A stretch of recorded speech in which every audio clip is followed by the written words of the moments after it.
Hello, everyone, and welcome back to Fleet's Catch-Up Ramblings. Yes, once again, we are here to catch up.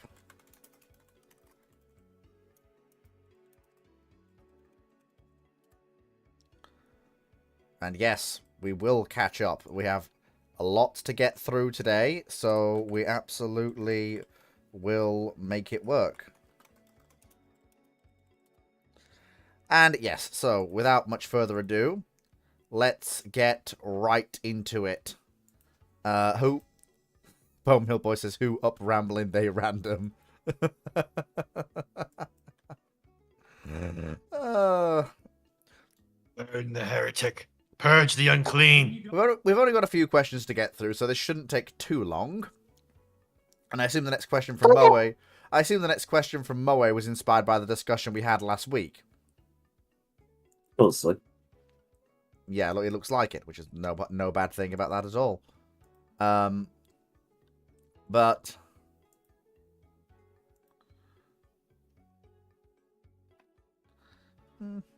I'm now imagining typical gunnery officer saying "was up," and I did not need that in my soul or conscience or memory. I would like to uninstall my life functions now.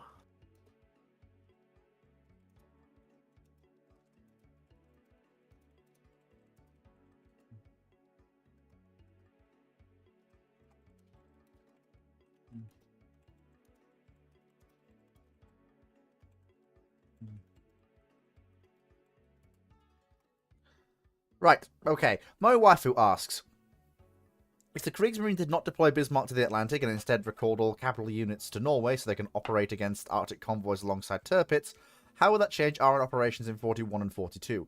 Would Force Z be sent due to the modern capital ships needing to be held for Arctic convoy duty? At that point, yeah, you basically can't send Force Z. The RN is at a point where it has no capital ships to spare. You basically have to... You have to have at least 3 QEs on standby. Or 3 fast capital ships on standby. In order to have a comfortable margin of superiority if Bismarck and Tirpitz sail. And that's... Only 3.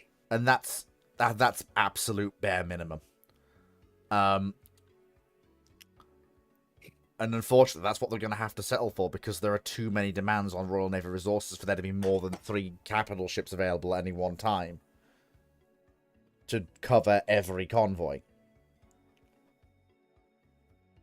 Now, would you have the KGV sail with the convoys, or would you have them wait for the Bismarck and Tirpitz sortie? Well, they're all going to be. They've got to be in. They've got to be in a distant cover force. But yeah, and of course it's basically the only time the British are going to get to free up one of their capital ships is when the US are using the area to, work up their fast battleships. Which will probably still happen historically. Yeah. You may also see with the concentration of assets of heavy Kriegsmarine assets in Norway, you might see some of the most modern convoy escorting battleships pulled from escorting those convoys. It's gonna depend on if they're all concentrated in one harbor or not, because if they're all concentrated in one harbor, the Brits may go and do a harbor strike on it, because that at that point is a very worthwhile target to risk. Whilst that is something you could do, the Germans in Norway proved very, very capable of defending against air attack. It's one of the areas. It's one of the areas where, unless you're doing like a raid on something that's not like, if you're just romping up and down the coast,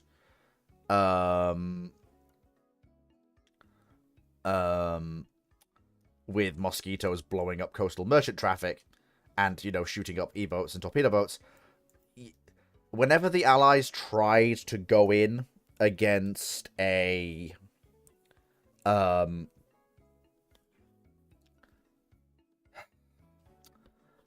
against a fortified position in Norway, they basically up until about late 44, they basically got their shit rocked and didn't achieve their objective.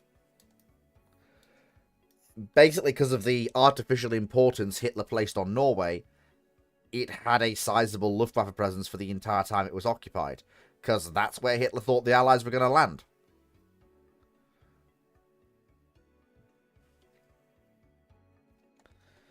The real thing I think changes is I don't think there's not the half-assed approach to dealing with the Channel Dash. If the Channel Dash happens, which it still will, yeah, expect the RN to basically come down like a ton of bricks on Scharnhorst and Gneisenau. Like, basically full-on just drop the sledgehammer of the entire home fleet on them.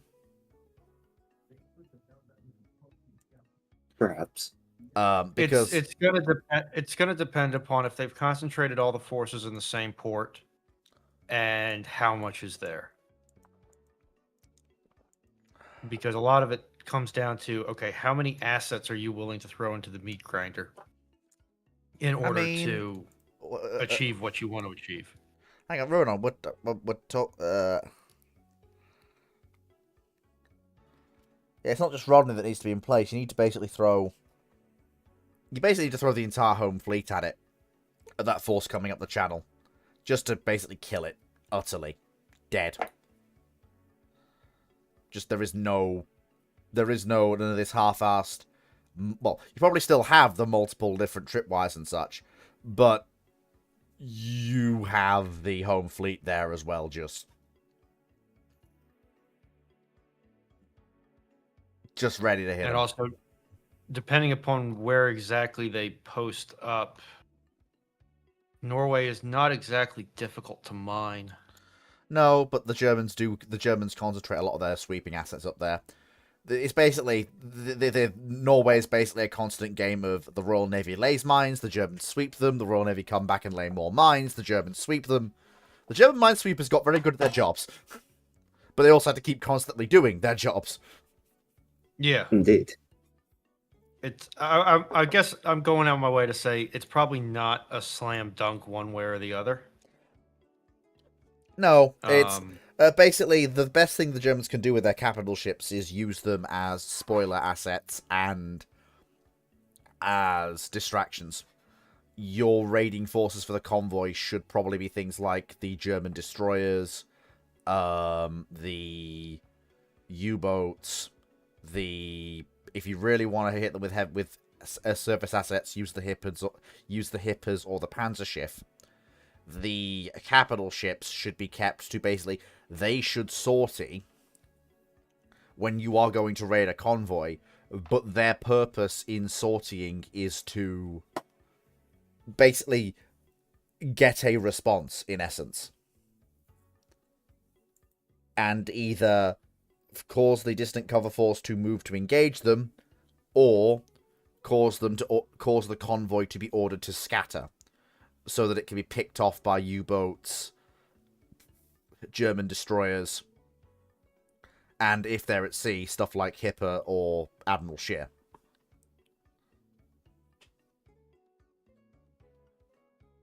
If that makes sense. Yeah. That's the best way you get results in this scenario. There is one caveat for the Royal Navy. Hood does exist in this timeline. That is true, but bear in mind she'll be being rebuilt, and she won't be out till at least late 43, given the amount of work they're going to have to do to her engines. You don't think they're just gonna send Hood out as forsaid? No, because she won't be ready, and she just doesn't have the AA fit. Even even Repulse had a better anti-aircraft fit than Hood did at that point. All right. She is politely, if she's still alive, she'll be being rebuilt.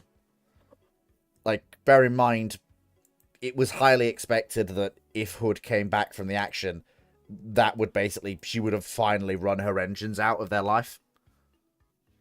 And it was expected that basically on her return, she would be going in for that rebuild.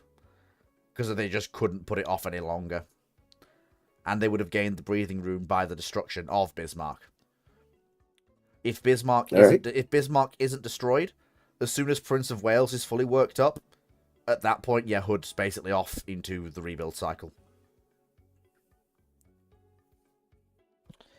But basically, it's gonna be a different war. In terms of the way the Arctic convoys go, the Pacific's gonna go a little bit differently, but not too differently. They'll still be the Mediterranean. Lions. They'll still be the different. Yes, you will. If Bismarck and Tirpitz appear, yeah, you're probably gonna have to see some. You're gonna have to see the lines restarted with a view to finishing them, or at least one of them. 1 or 2, something like that. Yeah, at least 1 or 2 lions are gonna have to be finished to some design or other. Either that or you get 1 Lion Vanguard and rebuilt Hood as the assets that you use to bulk out the fleet. It's going to depend. My wife who asks, who's at fault for HMS Montagu running aground? Were they warned by the locals they were about to run aground? I have no idea what this is. It was a German, was a pre-dreadnought. Ultimately, it's always the captains. It's tested new wireless telegraph. This is on Bloody Island, but could not test stations, so she weighed anchor to steam to the Isles of Scilly. Heavy fog forced her to reserve course. Her navigator miscalculated course, placing her 2 miles off track. Montagu encountered a pilot cutter cruising in the vicinity of land. It stood to a stop, came across and requested the cutter for a distance and bearing from Heartland Point on the mainland. Though the cutter supplied these accurately, the voice from the battleship's bridge replied they must be wrong, and the pilot cutter must have lost her bearing. As Montagu restarted her engines and began to head, the cutter shouted back on present course. Montagu would be on Shutter Rock within 10 minutes, and a short time later, the sound of the battleship running aground carried through the fog. That's basically the captain and the navigator. That's just the captain and the navigator. That is open and shut. I presume someone got court-martialed for this. Yeah, the captain and the navigation officer were severely reprimanded, and they were dismissed from Montagu, and the navigator lost 2 years of seniority and rank. Oof. Yeah, that could not have more clearly been their fault. Yeah, on stuff like that, especially when you have a structure like you see on a ship, it's always the captain's fault, even when it's not technically the captain's fault. Mm-hmm. Because you are still the lord and master of your ship, or master and commander of the ship under God. Which means even when it's not your fault, it's still your fault. Because you're ultimately responsible to make sure that your staff are operating appropriately.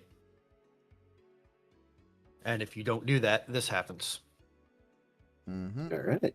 Like I tell my apprentices, if you fuck up, it's my fault. If I fuck up, it's my fault. So guess what? I'm going to make sure that you don't fuck up. Because if you do, it's my fault. Even though it's technically not, I'm not the one that did the action, it's still my fault because you're under me.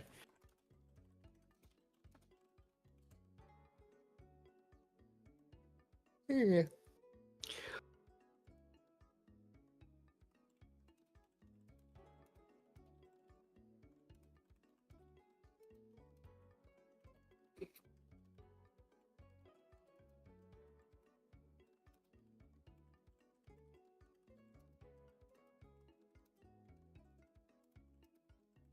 I don't know how to tackle this question from Chandlelords. Yeah, I'm going to read it out, but I'm going to make a statement about it.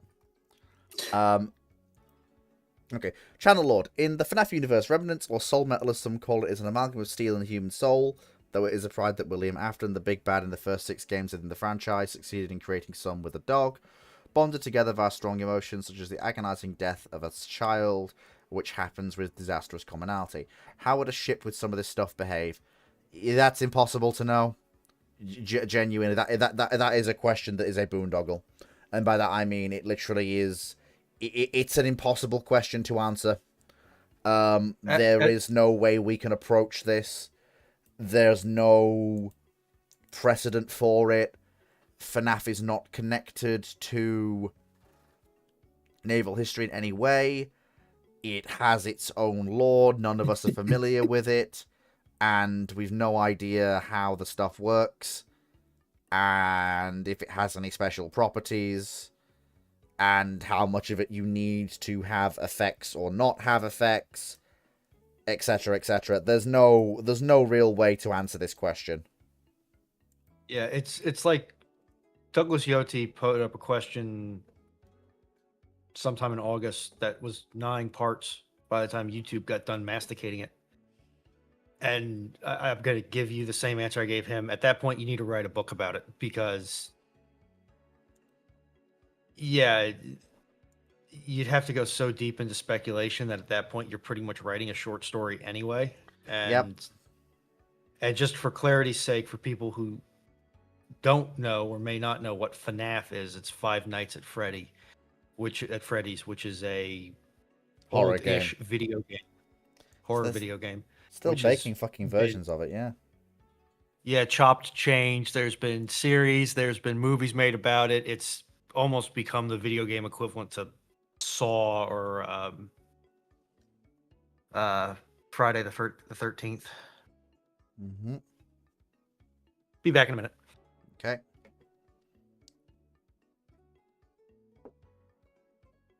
Okay. Typical Gunner Officer asked, opinions on the less talked about Japanese aircraft C-6N. Do you think the C-6N is one of the best Japanese aircraft in World War II and it can outrun or outfly the F-6F or even the Corsair? Well, in regards to the latter question, outflying them is not really something it's built for. It's a fast, unarmed scout aircraft. They did think about arming it, but apart from prototypes, it never went anywhere. And yes, there are records of it outrunning the F-6F. That happened historically. That's not a matter of speculation. That happened. In regards to being one of the best Japanese aircraft of World War II, no, not really. It's a flying taxi for scouts, for people with binoculars to go and find things. It's a solid aircraft to be sure, but it's not a world beater or a... Like, it's not bad, but it's also, for something to be one of the best of World War II, it basically has to be a cut above the rest. This aircraft is a solid aircraft, to be sure, but it's not a cut above the rest. To be fair, one of the big interesting thing is that I think Japan's really the only one that built specialized carrier bays for Constance aircraft. Yeah, because I think it's also two other nations that does it just utilize whatever aircraft they have. Yeah, and also it's... instead of building a specialized one. Yeah, it's also kind of a break from their doctrine. Since, the whole point is the carriers didn't have scouts. That was the job of the float planes on the battleships and cruisers with the carriers. Honestly, I generally think that's not a very good doctrine, in my opinion. It's not, but that's probably why they went to build this. But the fact they designed an aircraft that literally couldn't carry any weaponry, not even a light bomb load. I think, like, they built a very good scout, but the fact that it can't carry any weapon weight at all. So, Does it even have self-defense guns? No. It does. But it basically means that if a scout finds something worth bombing that it thinks it can bomb, it can't, as the US's SBDs did on countless occasions. They can't do it. Like, literally just wing racks for a pair of 100-kilogram bombs, just so that you can, you can bomb something.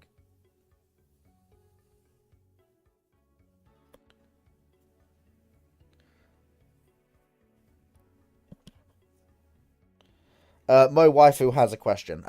After exploring Mikasa early this year, I am unsure what makes the Formidable class so special compared to previous British pre-dreadnoughts. Why did this design propel Sir William Henry White to become the naval architect of the Victorian era? Well, simple, really. The Formidables are the first modern pre-dreadnoughts. They are they're the first pre-dreadnoughts that bring everything together. You've got the all-aspect loading 12-inch guns that the Canopus class had, which stood them out from Majestic.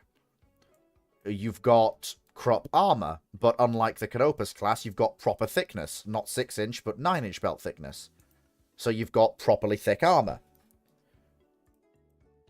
You've got the 18 knot speed that the Canopus class had. Again, despite not having the, despite not having the thinner armor. And that sets the standard for Royal Navy battleships going forwards. That's what makes the Formidables special. The Formidables are the crystallization of the quintessential British pre-dreadnought. They are bringing it all together.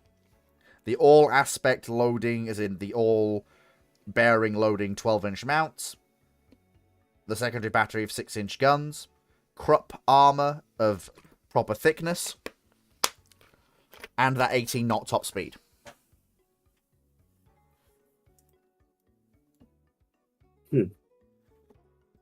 That's what makes them special.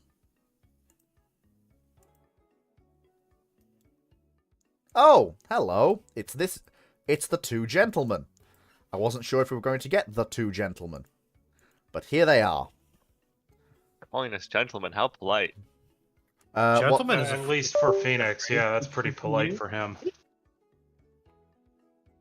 You had thoughts? Apparently on something?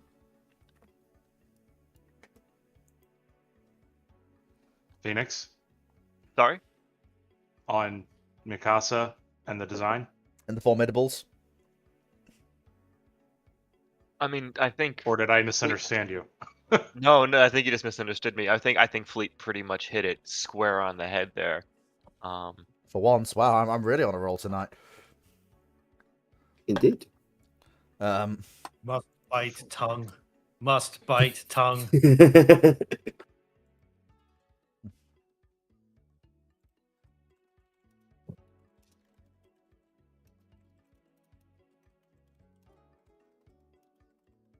Oh, I see Renan's playing Helldivers. Well, she's allowed to do that if she wants. Yep. Fleet, can you stop referring to your guests in such ominously vague ways? No! Isn't it more You know, fun that way? Buddy, No. just hammering the reinforce button when I've just entered in is not going to get you reinforced any faster. Now then, moving back to the topics at hand. A typical gunnery officer, do you think the planned fresh Joffre class carriers, if built, are going to be a better carrier design than the Yorktown and the Essex class? Allow me to answer this question.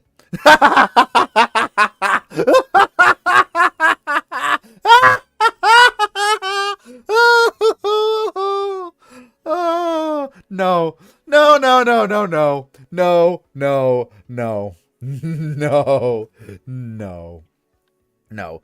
For starters, the Joffres are small, even by treaty carrier standards.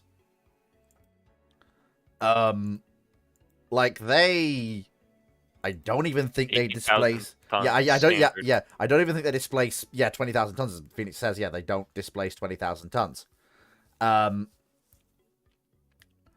So Where did this come from? I'm still processing the question. it's a gunnery officer question. Like, the hypothetical or the question is, as usual, completely batshit insane.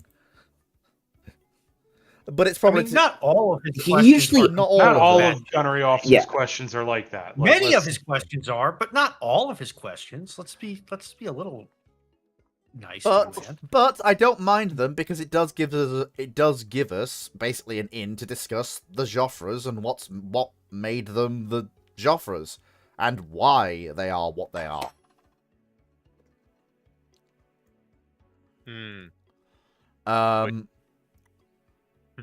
Phoenix is like trying to figure out how to be polite with this. Well, no. I mean, let's not sugarcoat it. Look, I am a bit of a francophile, and I do have my biases. But even I have to, Lord knows. but even I have to admit the Joffres are a misstep with the Marine Nationale having learned entirely the wrong lessons from Bern. For God's sake, they planned to do double-ended operations. What Yep, sort they of put all their arresting wires amidships. what sort of cockamamie bullshit idea is that? More Which- importantly, they're trying to operate twin-engine aircrafts out of her. Oh yeah. To be fair, they did effectively. I mean, granted, this is also partly because of production issues, but they basically dropped that. Like her air wing, as of 1940, her air wing would have been what was planned, because she probably would not have entered service before 1942.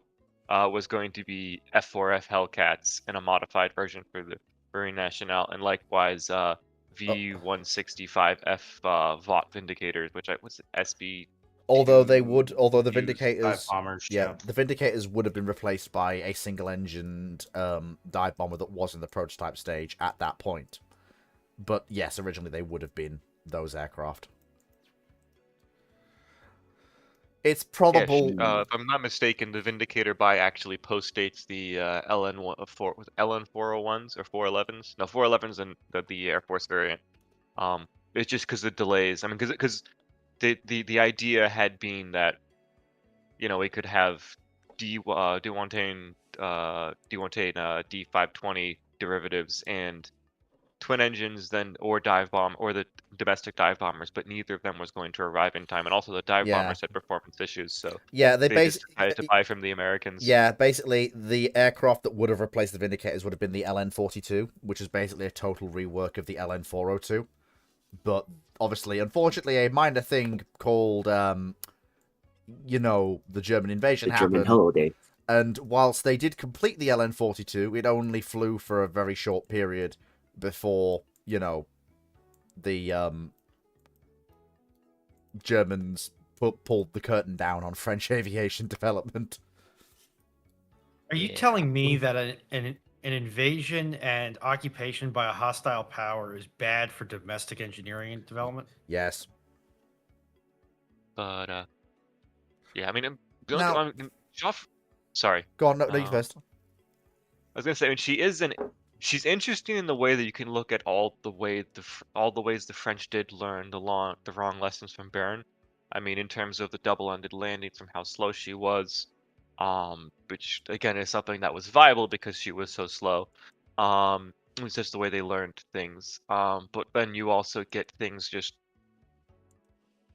they just did not kind of grasp the scale of significant aviation operations because it took so long to land and recover the spot launch and then recover strike packages from Bjorn. So, like, just to put in sake of comparison, right? So it's an 18,000-ton carrier supposed to operate 40 aircraft, and as initially designed, right, before they start modifying the air group, right, you've got was it like a good chunk of these are twin engines, so you're at 60 engines total, right?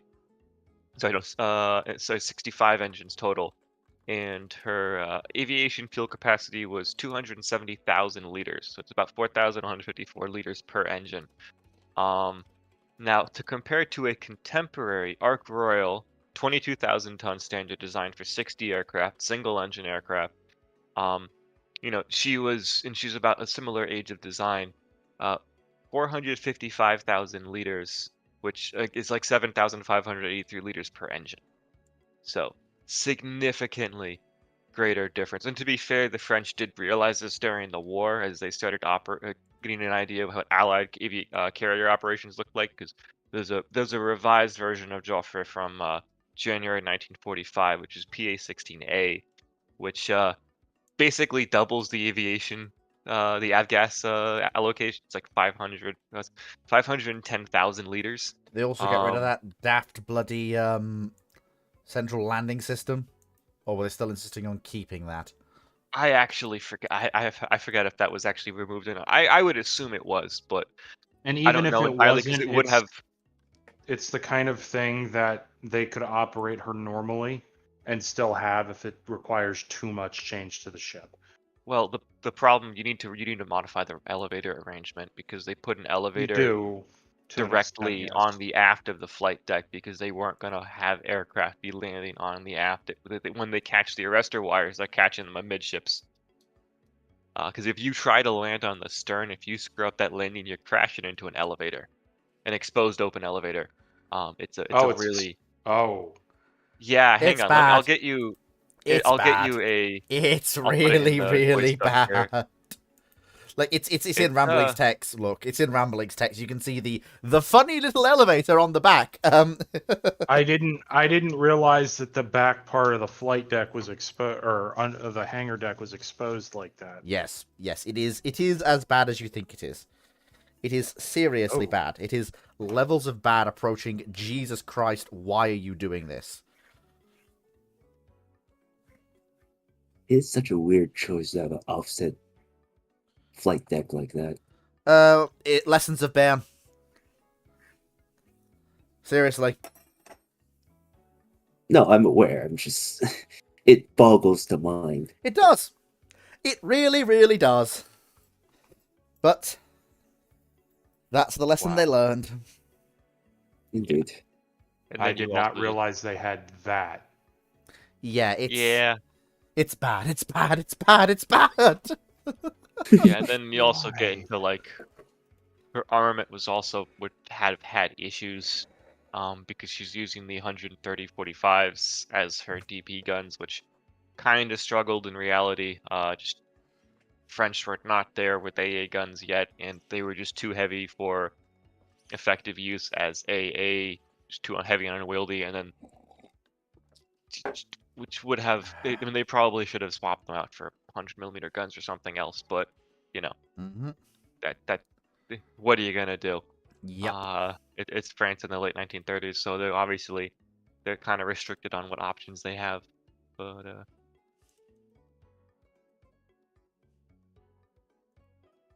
Mm-hmm. Right. Yeeks.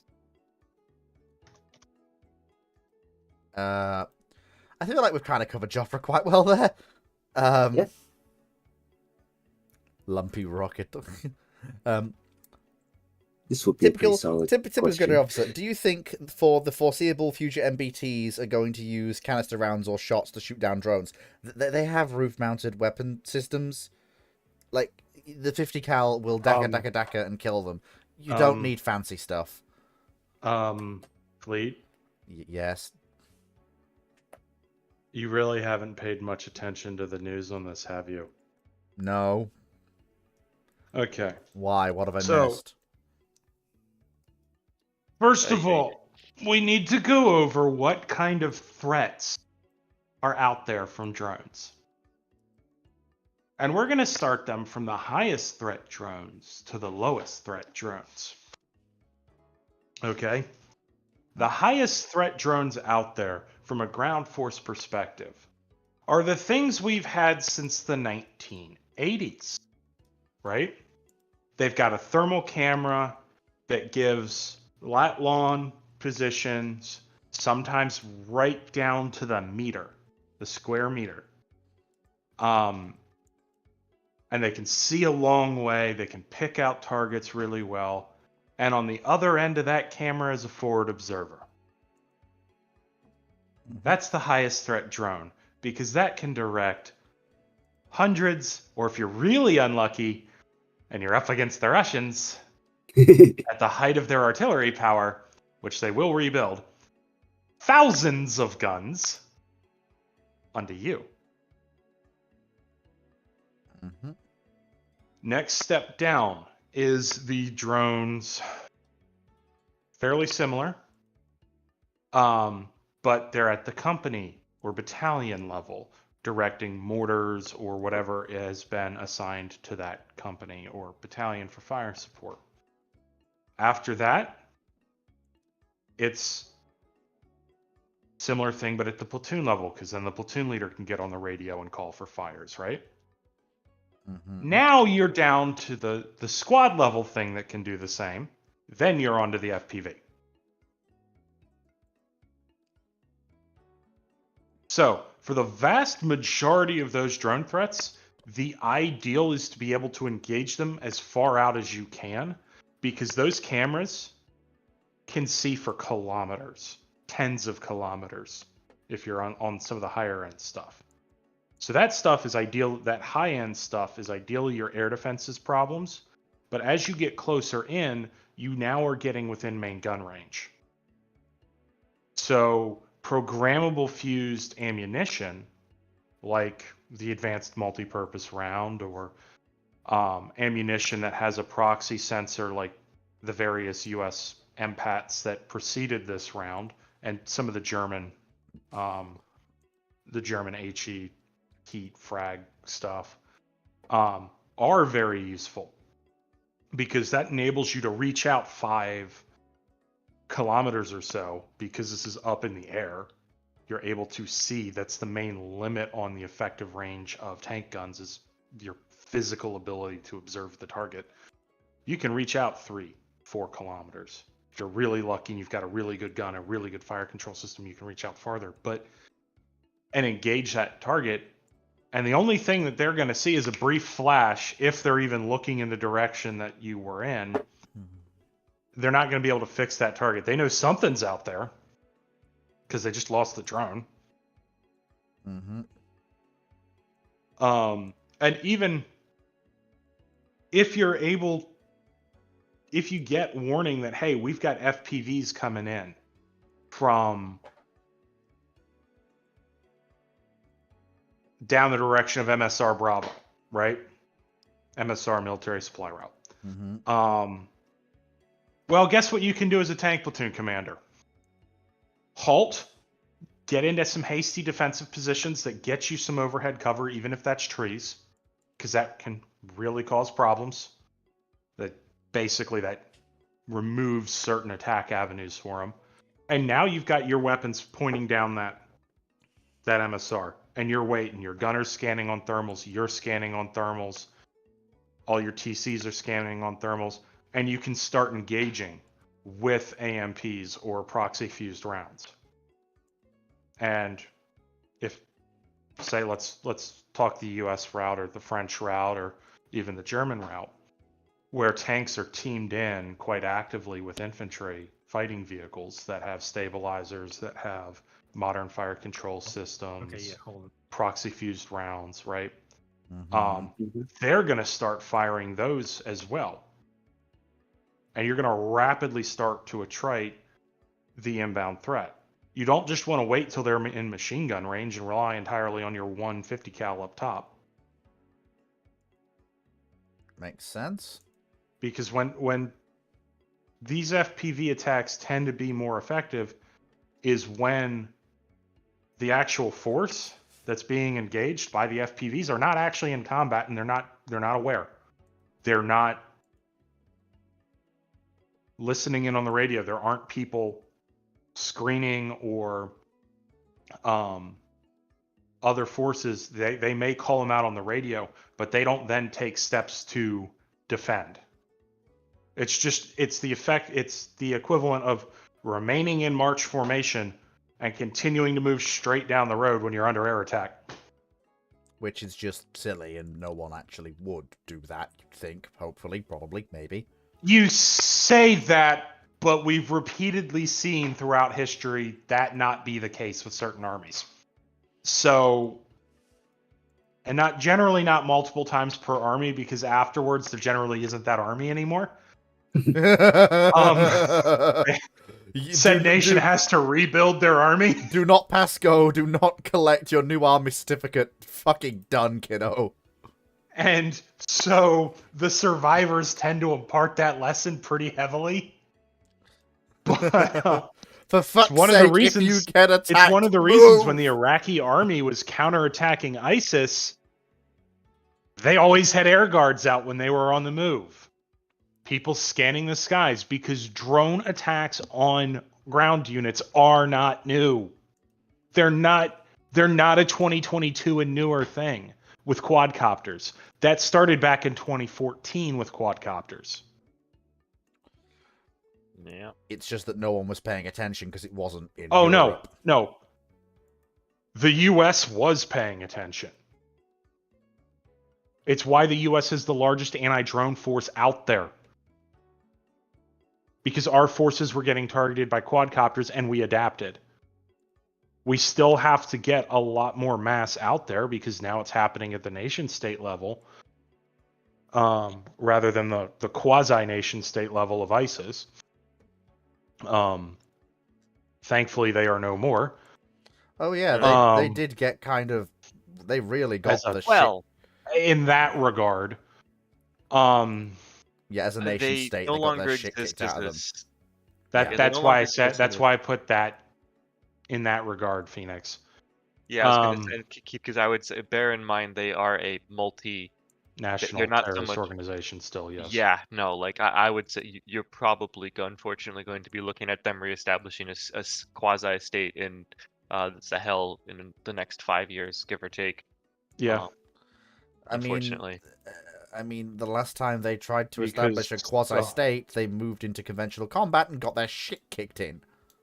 See, the problem Fleet, this is because of who they were up against, and because they invaded Iraq.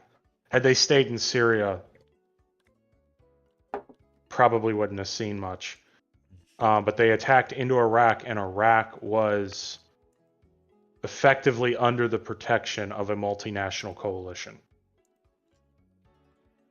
I would also, I mean, the problem you get in the Sahel is that doesn't really exist anymore because all the coups in the last 2 or 3 years have ousted anyone who was willing to work with the Europeans or with the Europeans willing to work with and the Americans for various domestic political issue reasons.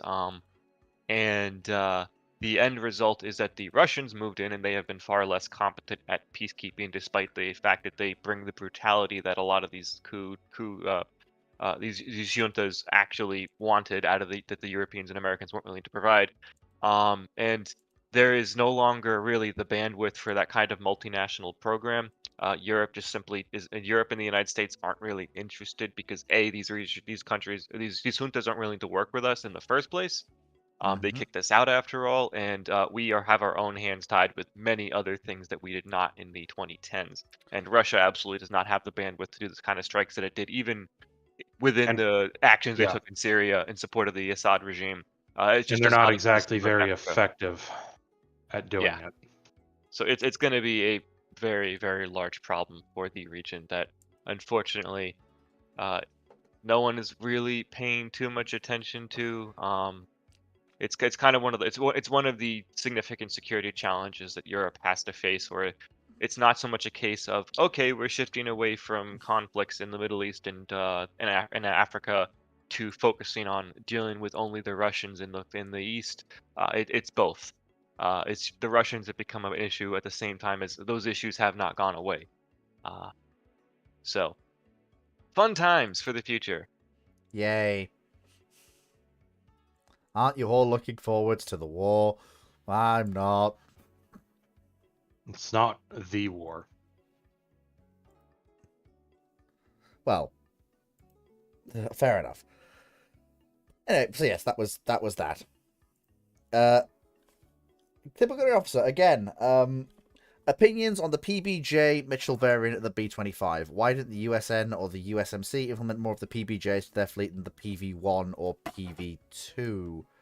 Do you think the later variant of the PBJ is better than the later variant of the Beaufighter or the naval variant of the Mosquito?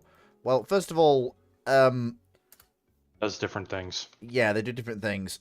The Venturas are maritime patrol aircraft. First of all. They do not do the same things as the PBJs do. Secondly, the Beaufighter is a heavy fighter / maritime strike aircraft, which is not what the PBJ is. There is no naval version of the Mosquito.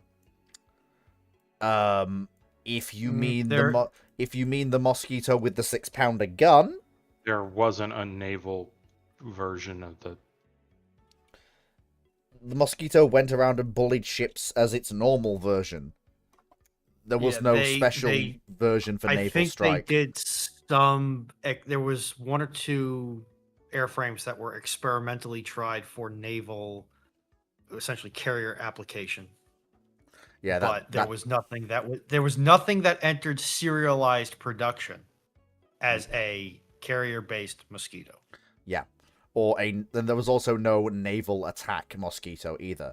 There was the Tisti, which had the 6-pounder gun, but only a few of those were built, and they were designed for not only shooting up naval targets, but shooting up anything that got in their way. The PBJ is a dedicated, I'm going to go and blow up everything on the water or vaguely near the water in that area aircraft. That is the PBJ's job. It is to go to that place that is near the water or on the water, find the things that are in or near the water, and make them no longer exist. That is its specific job. None of the other aircraft mentioned had that specific job as their only thing they did. Go on, Cyclic. In that, guys, it really comes out of the interdiction experience that the U.S. had around Guadalcanal, if memory serves. And again, I'm speaking from memory here. And the U.S. doesn't really have that experience again. Bismarck Sea wasn't the same. And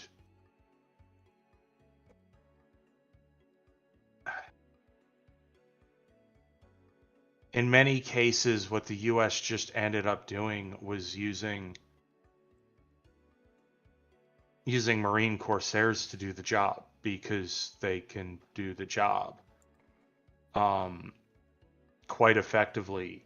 If you're talking about engaging destroyers and transport ships, HIVARs, 5-inch rockets, right, plus 500 to 1,000-pound bombs are more than effective, plus the 50 cal.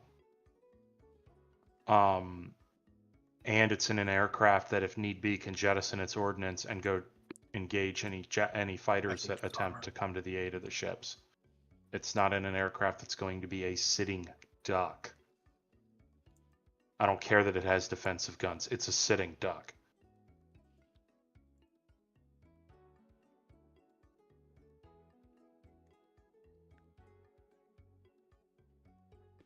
Mm-hmm.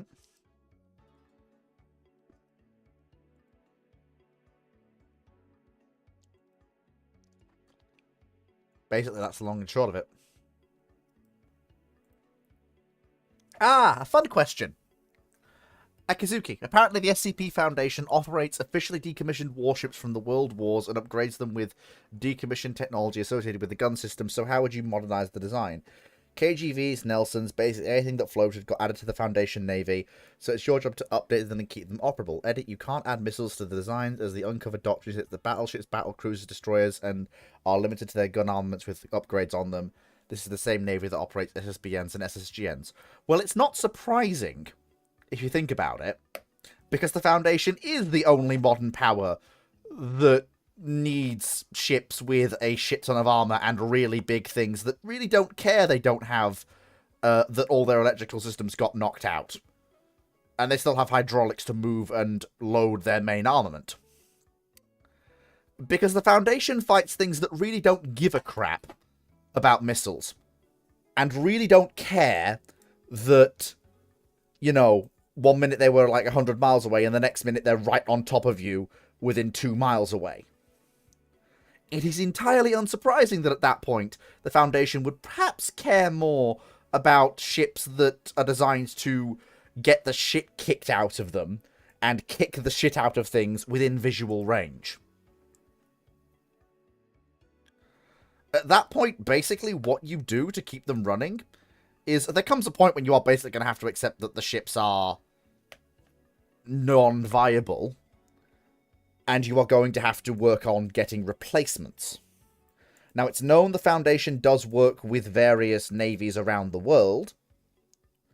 I mean, for example, one of the SCPs, which is like the Kraken versus basically what is Davy Jones, the Foundation literally nicked off with one of the US standard battleships immediately after it was built, with the permission and support of the US government, and removed all traces of that ship from existence and sank it to give basically Davy Jones a much bigger ship to fight the Kraken with.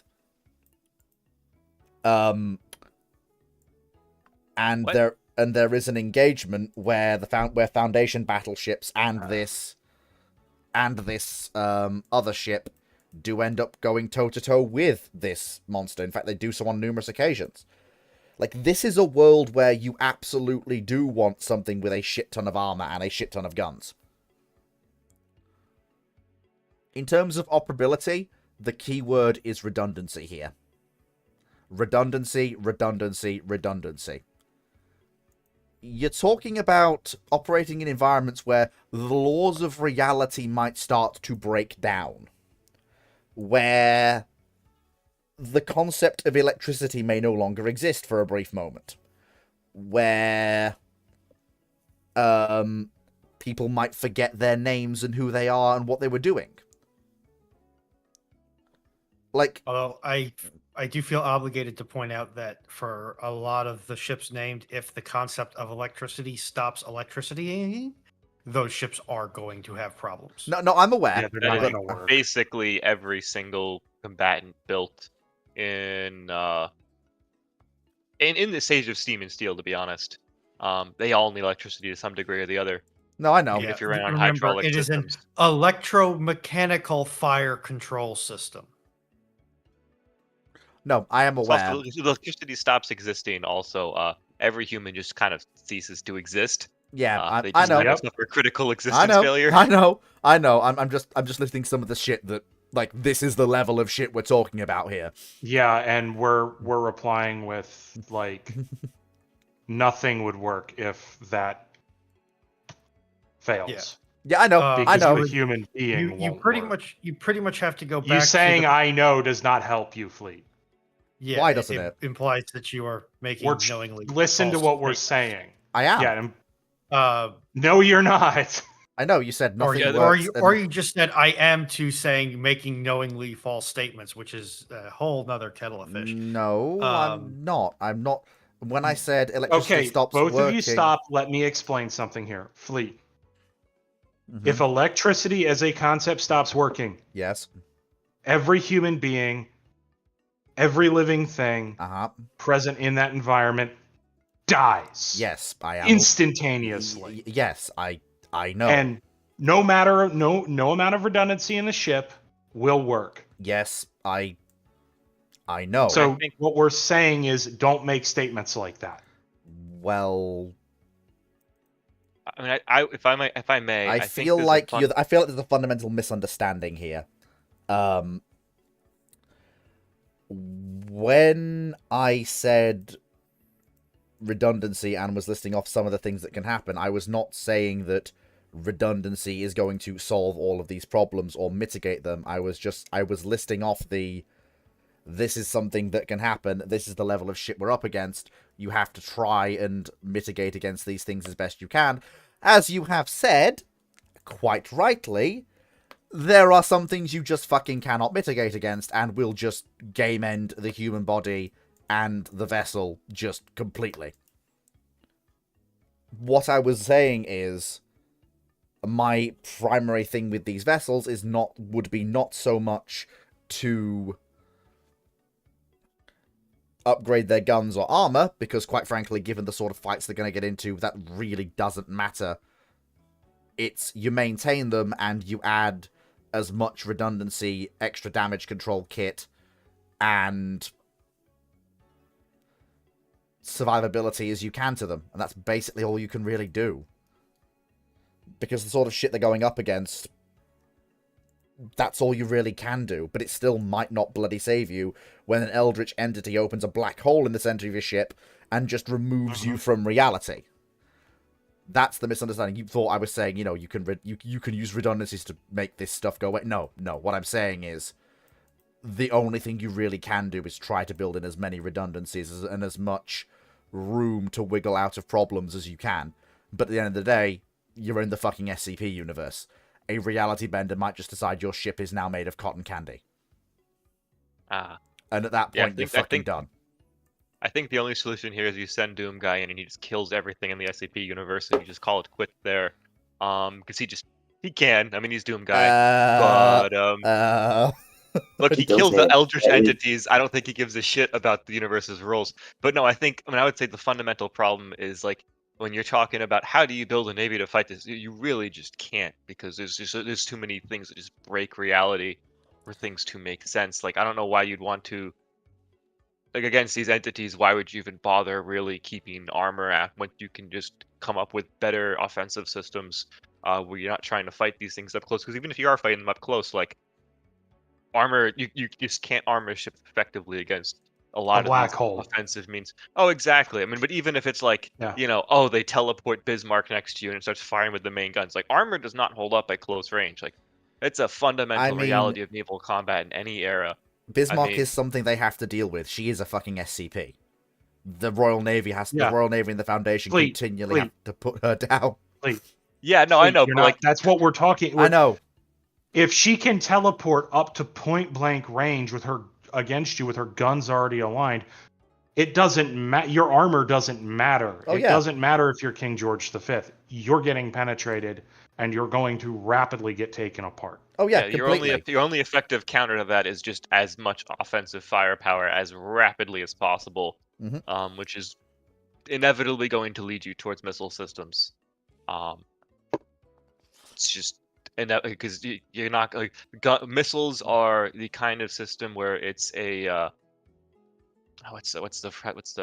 it's a pulsed offensive power as opposed to guns, which are very much a cumulative continuous fire. There we go. When it comes to how these systems interact, I need to start from the base concept. No, I understand. Okay, yeah, no, because it's just when you're coming to like the mathematical rules of how you actually wear an enemy down and such, and how naval combat works in this sense, and it's just guns are more of an attritional weapon in the sense of an individual action.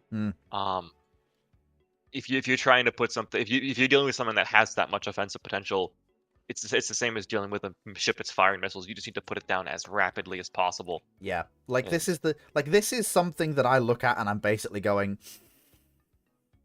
this isn't even what the Foundation does. They have modern. They actually. This is not the Foundation knows the same things you do, Phoenix. This isn't what they do. They do have some things with nasty direct fire guns and gun equivalents, fancy shit like railguns and stuff like that, because woo-woo science stuff. But they also have all of the VLS farms. Like literally all of the VLS. I think they have Burke equivalents or shit like that. With just all the VLS farms. And SSGNs and stuff.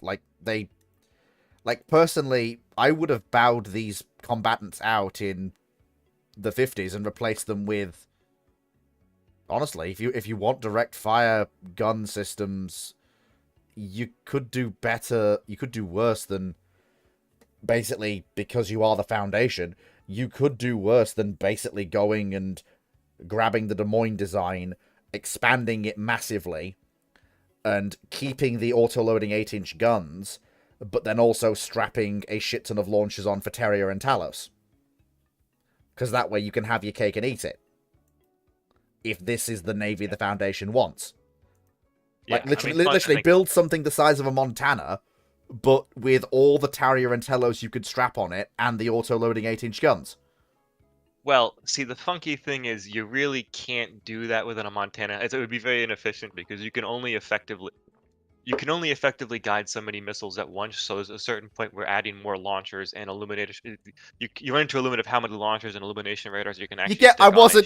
You get what I mean. Yeah, no, I know. But, I mean, it's just what. This is also one of those things where it's like, you as a non-governmental organization will not have the money for this. This is very much a thing a government will do, which is what SCP has this problem of just like it doesn't actually work.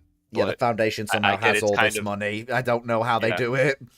I mean, to be fair, they are the Foundation. They probably have a fucking infinite gold reserve or a thing that prints actual currency. Yeah. Well, this is one of those things where the SCP universe's strength was always when it was just kind of like weird little stories as opposed to like this mass scale project of everything trying to be organized and locked down. Because it doesn't make sense and it shouldn't make sense in a way. I don't know.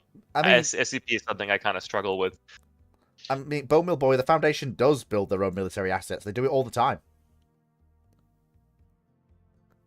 Usually because they want to thaumaturgy the fuck out of it, and aka, you know, literally put wards on it. But yeah, we've answered this question, I think.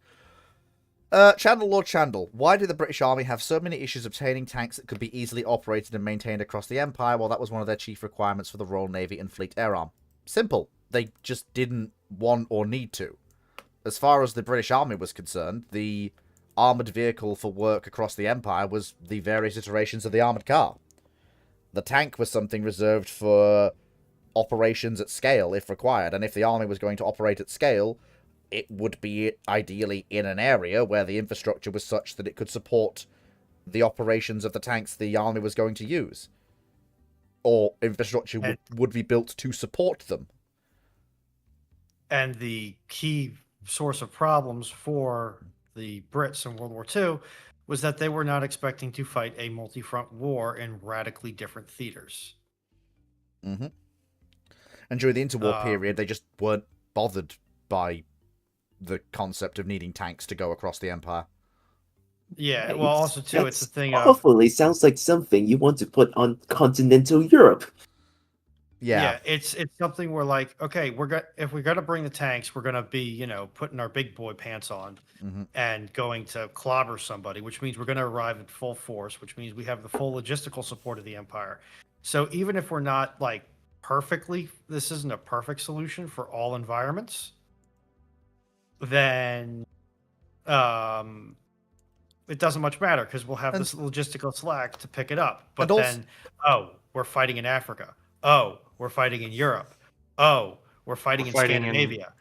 We're fighting in tropical climes in the Pacific. But whereas the U.S., when they're developing the Sherman, they're looking around and they're seeing all of these hotspots because they have the advantage of an additional 2 odd years of peace. Like, there's hotspots all over the world right now. So we need to develop a tank system that can be supported with the least effort all over the world. Mm-hmm. And they come up with the Sherman. Yeah. And what I will also say is that politely, for the interwar period, to be blunt, tanks don't weigh enough that there is literally a problem sending them anywhere in the Empire if they're wanted. British infrastructure across the Empire is such that there is no tank that the army actually fleets in the interwar period that cannot go basically anywhere. The biggest problem with interwar Britain is that why do we need a tank? They are not very good at colonial garrisoning. Mm-hmm. Yeah. That's what the armored cars are for. And let's just say the Treaty of Versailles says that we have banned war. Why do we need to look at anything that, facilitate further war? Yeah, and I'm sorry, why do you need something with why do we need a tank with a gun that, is heavier to move and can't really do long road marches when I have this converted Rolls Royce that can drive hundreds of miles without so much as a complaint, is armored to resist rifle fire, which is all the Savages have, and I have a fucking Vickers machine gun. Can you see the problem here? It's why do we need a tank? And to be fair, honestly, the biggest problem is not even just the British requirement for a tank, which is basically non-existent. It is just the fact that even if they want tanks, the Treasury will just say no. Yeah, this happens on a shockingly regular basis. Because that is basically what happened throughout the 20s and early 30s.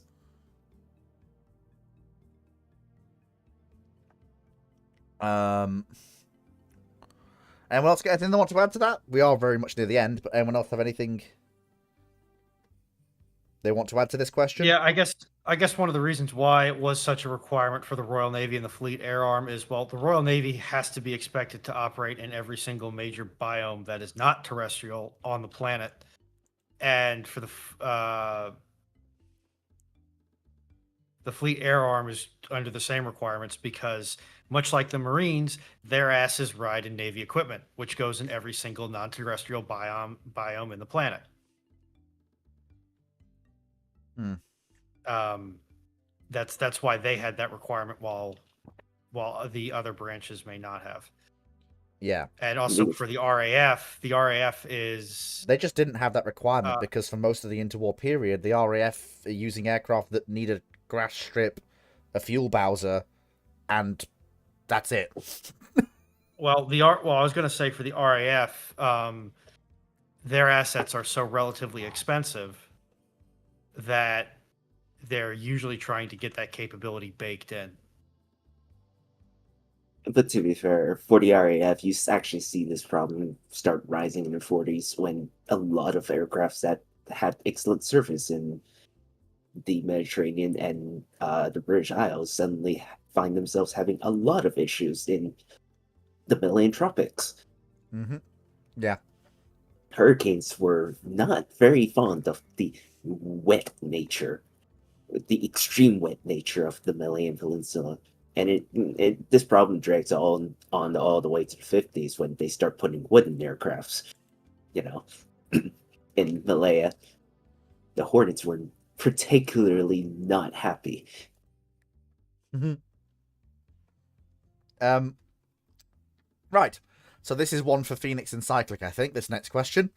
Akazuki asks, how much VLS could we fit into a bulk freighter that's, say, 400 meters long and 50 meters wide, with also having to have the associated equipment for the Mark 41 VLS systems?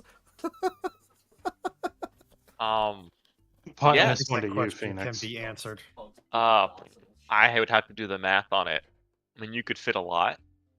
Why, if you would want to fit a lot, is its own question. Because there comes a point. I guess the problem with taking individual vessels and making them be full VLS farms of obscene numbers is that vessel is only one vessel and can only be in one place at a time. So for your Navy's firepower, every time that vessel is not available because let's say it's in the Pacific and your crisis is in the Euro-Atlantic zone, those 400 let's say it's 400 VLS, right, are not relevant until the ship actually gets over there. If the ship is in maintenance of some kind, that is a huge chunk of your Navy's firepower, not relevant. If you're actually, let me actually pull up some numbers here so we can get a good relative idea of some of this. Where's my battle force missile?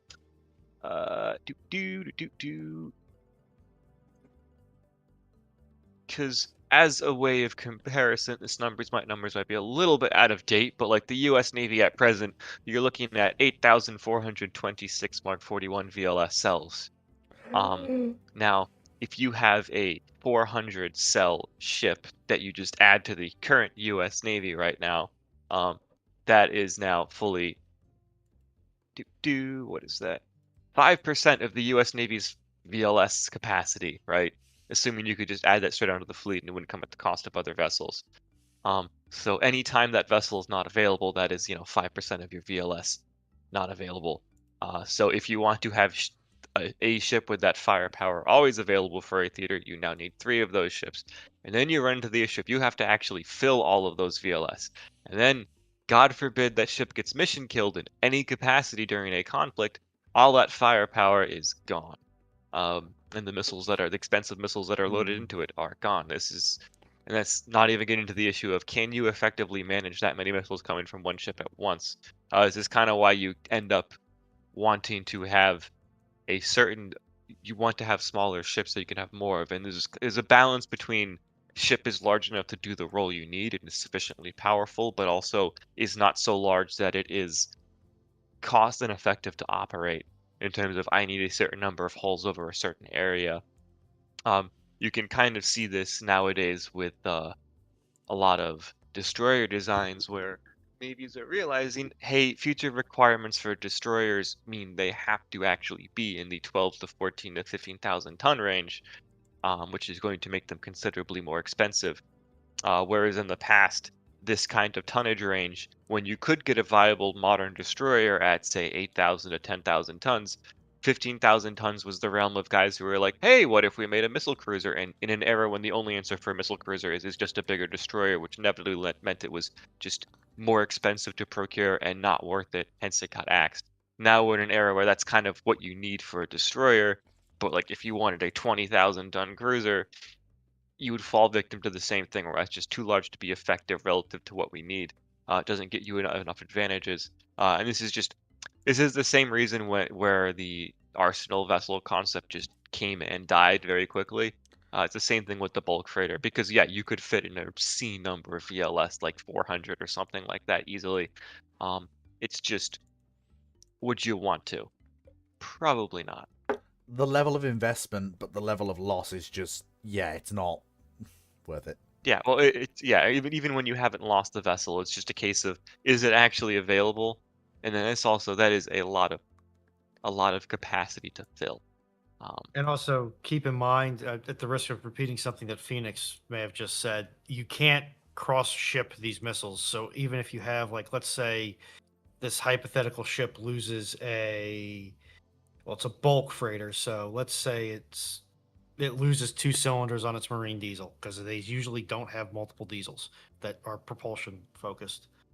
And has to turn around and go to port. Well, guess what? That 100, 120, however many cells you fit in there that you've assumably packed with full warloads, cool. They're now completely gone from your your surface group, until the next surface group gets sent out.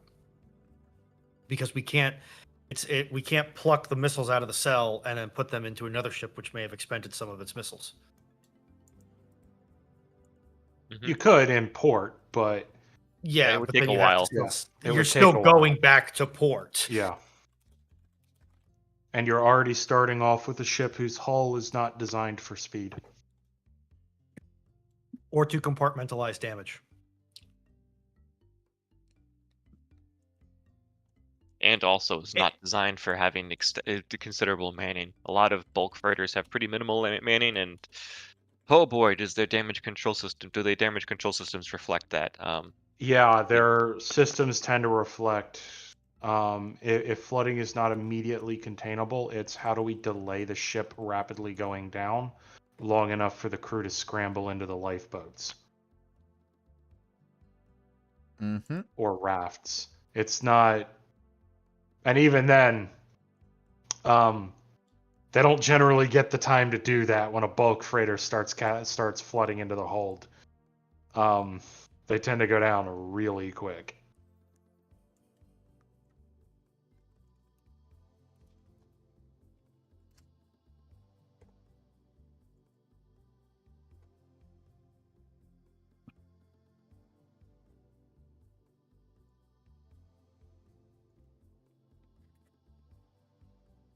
Right.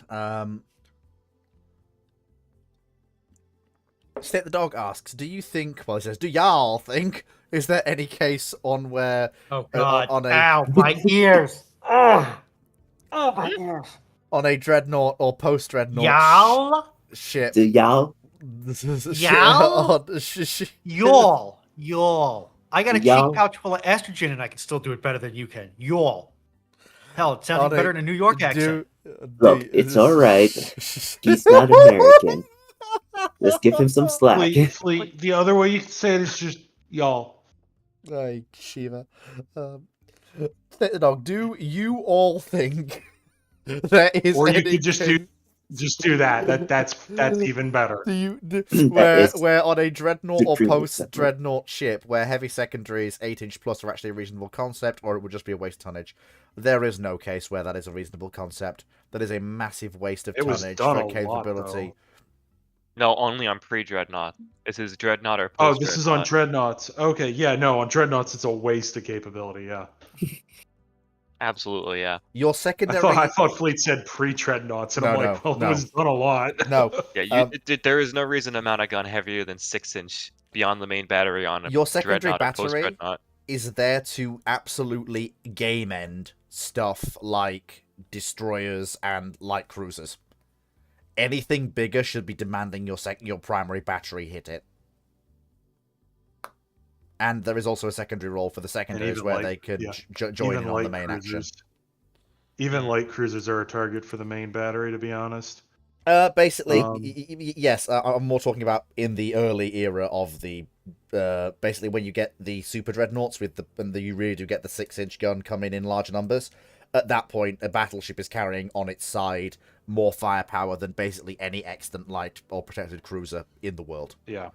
And at that point, yeah, that is a thing. But basically, once that little honeymoon sweet spot where the battleships are carrying more firepower than the average cruiser goes away, then yes, at that point, it does then again become, oh, you're something larger than a destroyer. Main gun round be upon ye.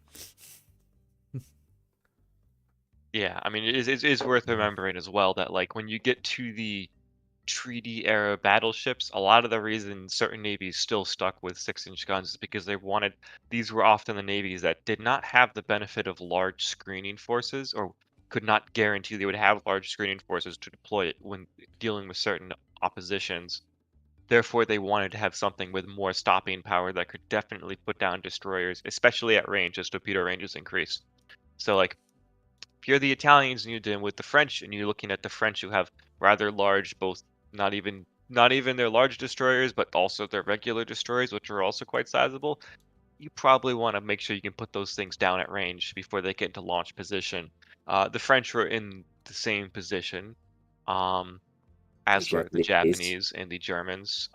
The British and the Americans really kind of had a luxury where a 6-inch gun, not that they weren't thinking about it at times, but like a 6-inch gun was not nearly as heavily demanded. And they just also, because of where they were in development, they had access to proper dual purpose guns much earlier, whereas a lot of other navies really struggled. Even guns that are kind of nominally called dual purpose often are just really AA guns that have a capacity to shoot at surface ships, but are not really properly dual purpose guns. So because Britain was exploring that 5.5 for a little bit before they completely canned it. Yeah. Actually, I think the funniest example, though, of attempts at dual-purpose armaments before the war was the French, because Richelieu, her original secondary battery, those 6-inch guns were her only secondary battery because they were meant to be dual-purpose guns. It was 6 inches, 37 millimeters, and 13.2 millimeter guns. The 6-inch AA guns did not work out in practice, so hence they removed 2 turrets and brought in some 4-inch guns off of Lorraine. Yeah, I mean, also, like, let's not forget that when everyone's looking at the end of the 20s to build new capital ships, as Phoenix just said, dual-purpose guns aren't there yet. So if you look at basically all of the designs for if there had been no building holiday, across the board, they all have turreted 6-inch secondaries. As a rule, pretty much. And I mean, generally speaking, aircraft was still not seen as a game-ending threat yet. I mean, to be fair, the level of AA that some of these designs do mount does show a certain level of forward-thinkingness in that regard. Compared to what you might expect for the period. And especially compared to what came afterwards. Go on. Yeah, no, there's some designs where like you seriously see some kind of insane batteries. Like one example I will always point to is the Italian treaty cruisers, the 10,000 tonners, well, 10,000 tons plus, where they were like, how many heavy AA guns do these ships need? How about 16? Where it's just like, holy shit. But because they were built with that, they actually removed some of those guns before the war to enhance their medium AA armament. So they went to war with 12 guns in favor of adding more 37s. But ay.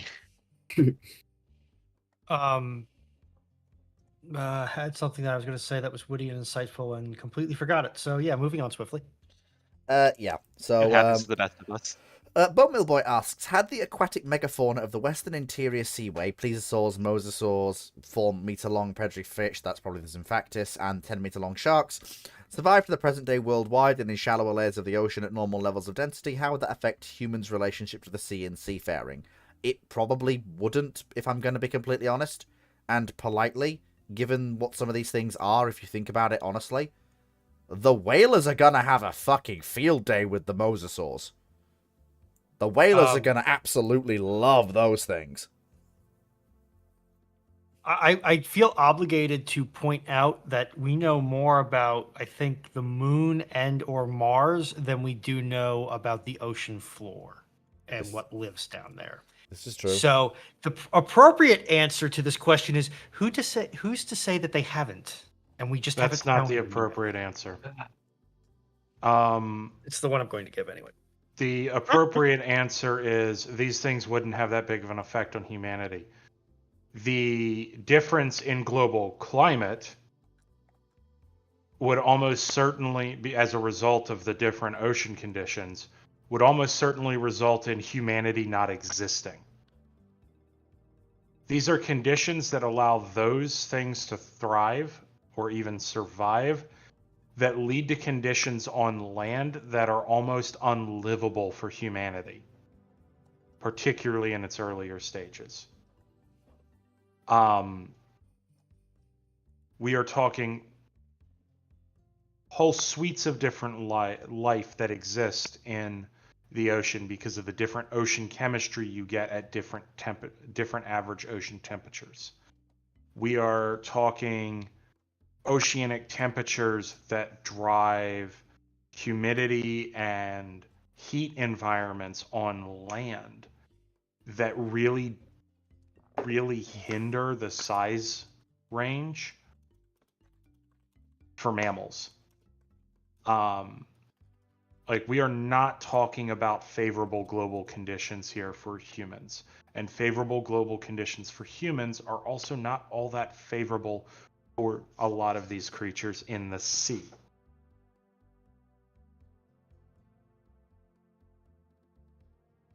Realistically speaking, and you can talk to pretty much any marine paleontologist and they will tell you this, those creatures, with as much certainty as one can say in science, those creatures don't exist anymore.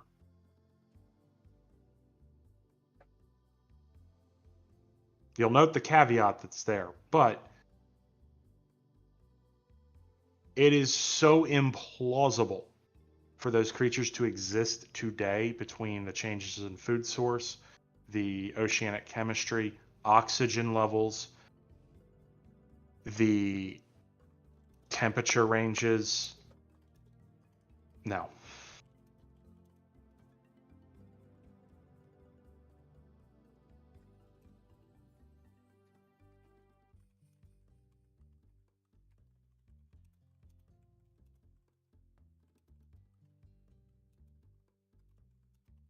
Now, on the other hand, I did see that Jason Statham movie where he fights The Meg down in the Megalodon. deep, yeah. Yeah, that's actually based off of a book series I read when I was younger, which I was too young to read. That there was some smut scenes in there that were definitely inappropriate for my age, but whatever. That series gets very, very crazy. Not that I'm recommending it, but ay.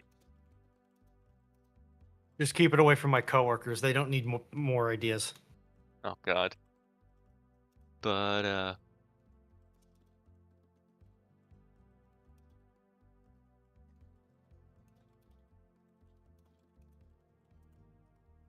Right.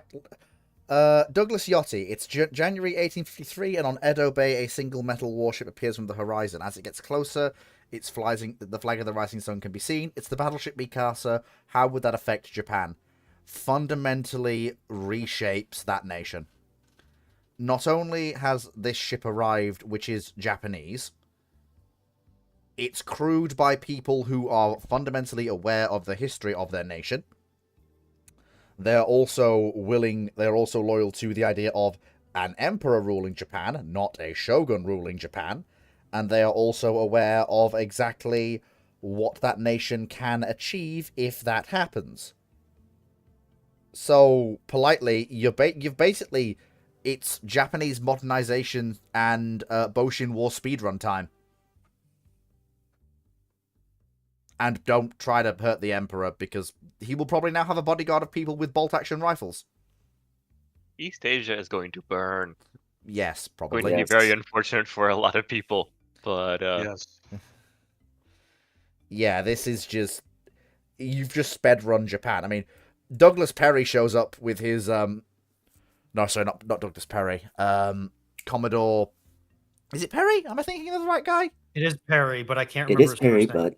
but Like, Perry shows up and literally says, Hold on. open the country. Mikasa just Take to goes... the frigate.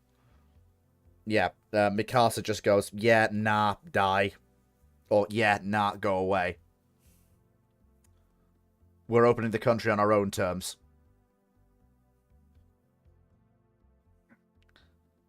Like, there's nothing that Perry can do. He can't fight her. He can't outrun her. He can't... There's nothing... She is an unkillable monstrosity.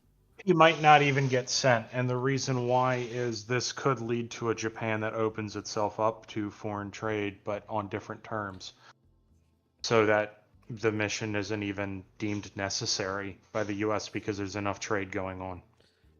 Probably right. And enough trade that they're aware that Japan is a serious naval power. Even if by dint of one ship that can sink a lot of countries' entire navies Mm-hmm. by itself. to be fair, it's also not like the U.S. was not used to this position for a while. Because what is maintaining a navy? Yeah, it's... Yeah, there are periods where there is like a single Brazilian battleship that could sink the entirety of the U.S. Navy. I by mean... itself.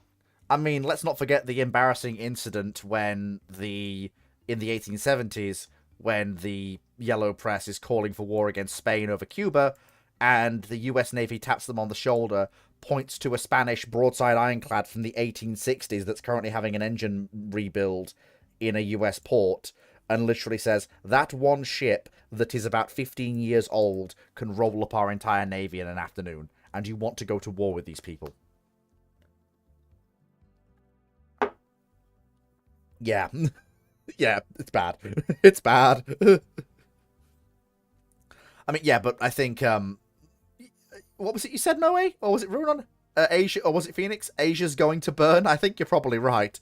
Yeah. Yeah, that was me. I mean, it's imperialism speedrun time, guys. And modernization speedrun, yeah. Like, they can't really reverse engineer her. They just... the Japan just is not in a position to do that. But... well, first things first. Well, they're also going to speedrun the whole alliance with Great Britain bit, because the people on Mikasa are going to go, hey, they built this for us. They're good guys. Go, go, go, go, go, go, go, go, go, go, go. Yeah, or well, they're the least worst guys. That's going to be very interesting to see how the Imperial Japan or Japan in this era reacts to having Mikasa, the greatest weapon of its time, or in its now transplanted time, being It's made also by be the interesting British. to see how the British react to that ship showing up.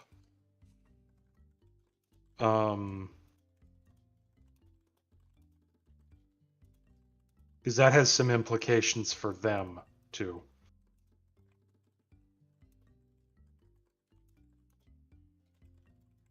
Given how they're presently designing their ships then. Yeah. I mean, her arrival predates even things like Warrior and Gloire. Mm-hmm. Yeah, it's going to cause problems.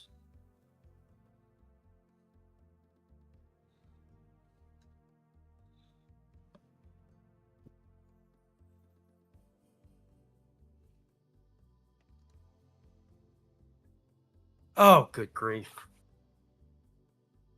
You're fine. Nothing the panel's said or done or questions.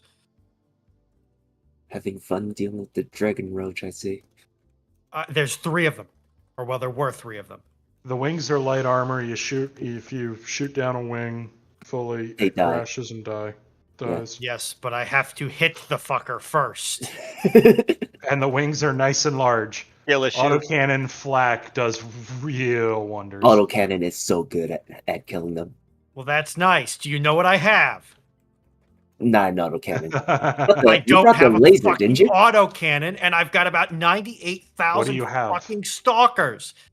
Oh. So I got ground threat and I got air threat. The only thing I don't have is subterranean threat, but that's coming later. Oh dear. Yeah, you're gonna have fun with that part.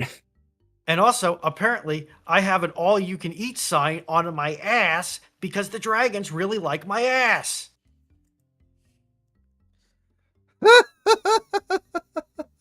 Kinky.